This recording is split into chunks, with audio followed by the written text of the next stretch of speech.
With the release of the latest big update, the game has improved in terms of various aspects. The crew has become a lot more player-friendly. Clan-based tours of duty have become more interesting and worthwhile. A post-mortem mod has been added.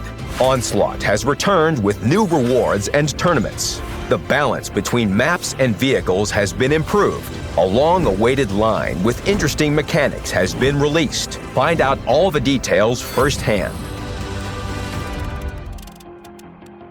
Following the development of the crew interface, its main mechanics have been improved and simplified. All of your crew members are now ready to give it their all in battle. The major qualification level parameter has been replaced with the crew efficiency bonus, which now cannot be lower than 100%, even for recruits. Any recruited crew member will now be at 100% straight away. If a crew member is not fully trained in any perk, transferring them to another vehicle will be free. With one fully trained perk, you get a 50% discount. When you transfer a trained crew for free or for credits, you get a penalty to perk efficiency. The penalty gradually reduces as XP earned increases. This means that an untrained crew now cannot reduce dynamic characteristics. Instead, the perk efficiency reduces. Also, when retraining for credits, now you can change a crew member's qualification, and you can finally clean up the barracks. This function allows you to dismiss all crew members that don't have enough XP to train any perk in just a couple of mouse clicks. All their XP is converted to crew books, which you can use to train more valuable members. Cleanups do not extend to special crew members, such as famous people, crew members who are in a vehicle and not in the barracks, crew members with any zero-trained perk, crew members with XP to train one or more perks. No valuable crew member will be dismissed. Bear in mind that a cleanup is irreversible and it will not be possible to restore crew members. Cleanups will be available within a few months, so don't miss the opportunity to quickly and easily get crew books. Tour of Duty has been completely redeveloped. Now it develops interaction between players within a clan better and offers more substantial rewards.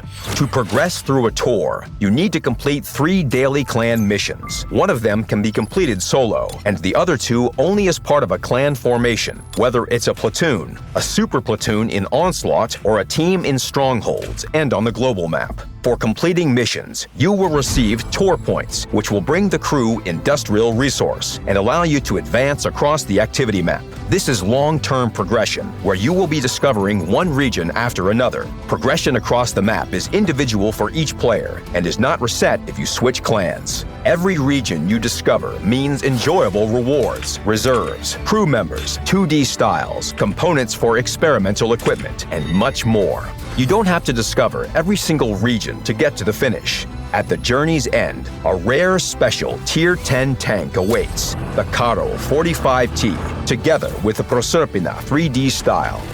The tour will develop more in the future, so the story is only just beginning. Tour of Duty is a good excuse to play together. Join in.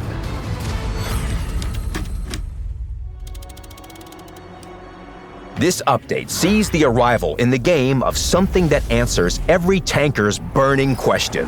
How? The last moment post-mortem camera will show you who finished off your tank, from where, and exactly how. This can be really useful for new players. You'll see the enemy's position and can remember it for later. The camera will help you see where you went wrong and why the last shot penetrated your armor. Also, it's beautiful to watch. Bear in mind that you will not see the enemy on the last moment camera if they remained concealed after firing. A new season of Onslaught is on the way, the last in the annual Pegasus cycle. Don't miss the chance to receive annual rewards, 2D styles, improved equipment, crew members, and the unique Tier 10 CS-63 Hurricane tank.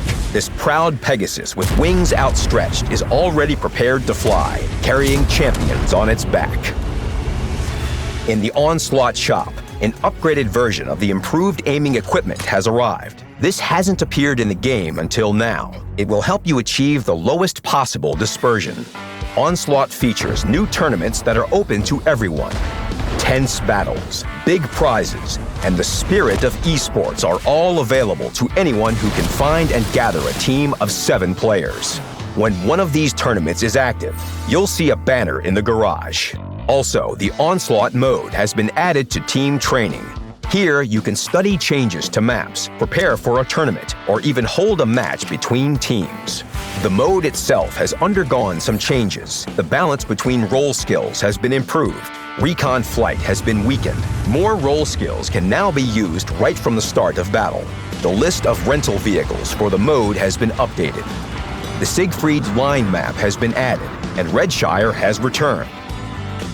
Some of the objects on Outpost and Airfield have changed slightly, and Overlord has been sent for revision. Onslaught has already started. Prepare for intense battles, deserved victories, and worthy rewards. And the maps for random battles haven't been forgotten. To improve the balance between teams, the landscape has been tweaked on 5 maps: Karelia, Mines, El Haluf, Outpost, and Mountain Pass. The last one has changed most of all. The lower base was always a difficult target for assaults. Now, much of the vegetation surrounding it has been cleared. The ascent on the glacier side has been leveled, and the hill has also been changed. On the bridge at the center of the map, the position for firing at the glacier has been removed. At the glacier itself, the lower team now has a more convenient damage blocking position. The changes to the other 4 maps are smaller scale, but they are just as important for a comfortable game for both teams.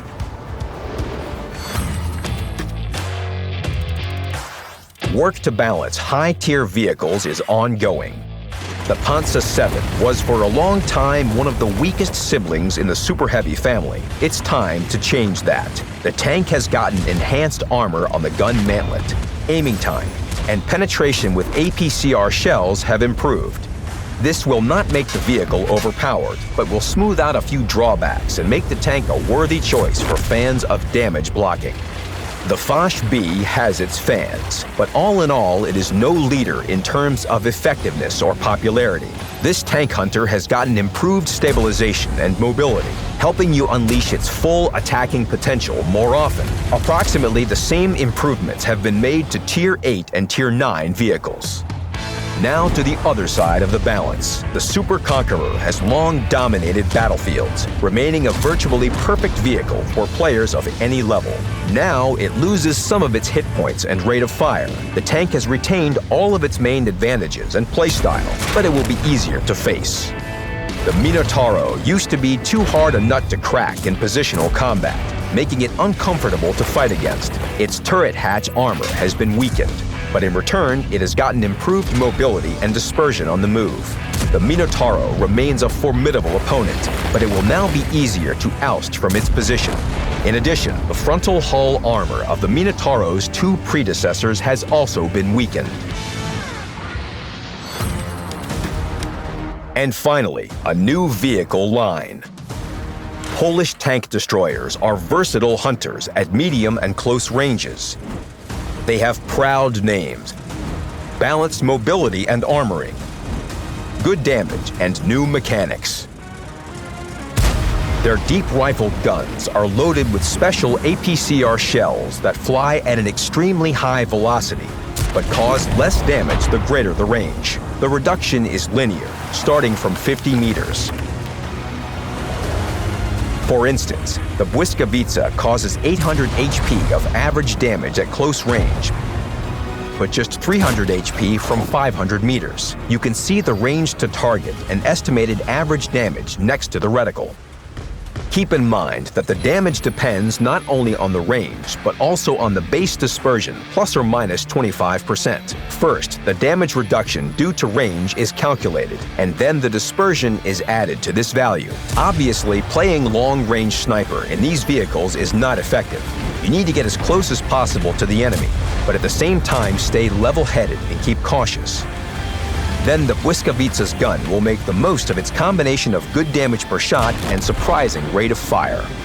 The vehicles of this line do not come with deep-rifled guns straight away. Zadymka, Buzia, and SDP-57 Govica let you get used to the line's gameplay. since all of the vehicles have decent frontal hull armor for their tiers, as well as equal gun depression and elevation. With the SDP-58 Kilana, everything begins to take on its final features. The mechanics encourage you to approach and fight alongside heavy and medium tanks. The enemy will certainly feel the damage at close range. The balance between mobility and survivability lets you fight on the first line, as long as you don't get caught in the crossfire. In terms of looks, the SDP-60 Gonkiewicha is somewhat reminiscent of the Su-122-54, bit-like if you remember it. In terms of characteristics, it develops and improves upon everything in the previous vehicles. The NC-70 Błyskawica brings these ideas to perfection. The Polish Thunderbolt moves on par with mobile heavy tanks and can deflect hits with well-sloped hardened steel. Its shells are lightning fast. The gun is excellent at penetrating armor and loads very quickly, considering the single-shot damage. But this damage will reduce according to the range, so the vehicle demands an active playstyle and duels at close range. Duels where a lightning rod won't help the enemy. And that's all. Join the tour of duty. Battle for rewards in Onslaught and defeat your opponents with thunder and lightning in the new Polish tank destroyers.